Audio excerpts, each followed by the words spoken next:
Yes, as you can see, my name is Ronald, a student at Farming Academy. Here I come to meet a farmer today, keeping both sheep and goats. You can see the structures. You can see our local methods of production. They're not really up to date, though the structure shields them off too much rain and wind. The floor exposes them to dampness, and most likely diseases like pneumonia and throat can be common, as I've already identified, because of the dampness of the floor. But of course, nutrition-wise, they have quite enough fodder, grass, that they give them. My farmer has told me they normally do semi-intensive method, as they sometimes release them to move around, to scavenge on the local grass material, and then in the evening they bring them back. Or simply because they now get a lot of pressure from the neighbors, as this is rainy season. A lot of people do their crop production around. So because of that, they have resorted to tying them. But of course, they normally release them at 11.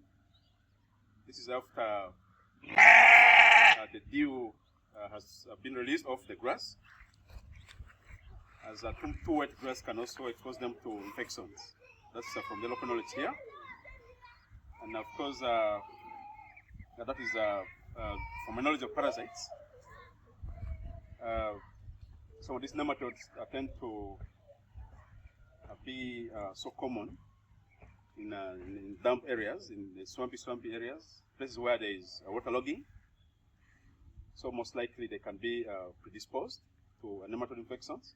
So because of that, they normally wait for the grass to release too much water on them. As at this time now, it's already 11. Soon after here, they're going to remove them and tie them for grazing. Basically, this farmer has about 8 sheep, but now with the lambs are about 6 that were newly lambed.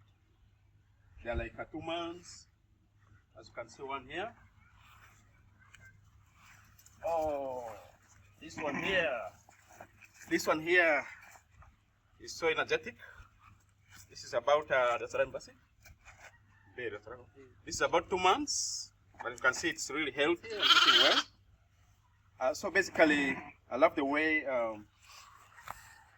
the feeding. This farmer really tries to give quite sufficient and good quality nutrition through providing fodder grass and sometimes some syrup products, as he told me. The only challenge here is now putting up a better structure. So from my knowledge through the lectures at Farming Academy, I've already arranged weekly visits with him. So at least once a week I'll be visiting his farm. So most likely we'll be able to change a lot of things here. Right from disease management, infections, mostly trying to make sure the flooring is improved. As he told me, he's already working on improving the floor from my basing on my advice. And also, he's telling me he's going to create another section so that we'll have different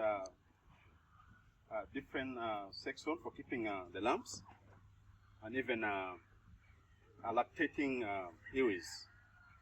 Thank you so much. This is basically my brief interaction with one farmer. We can stay tuned for more visits with other farmers. Thank you so much. Thank you. I really thank Farming Academy so much as due to their knowledge, due to the short time course I had with them, I'm able to support farmers through advisory services, through through my weekly visits. They're able to really change and improve their methods of production. They are changing really from rudimentary ways to quite sophisticated knowledge-based methods, which is so good. Thank you so much. Thank you.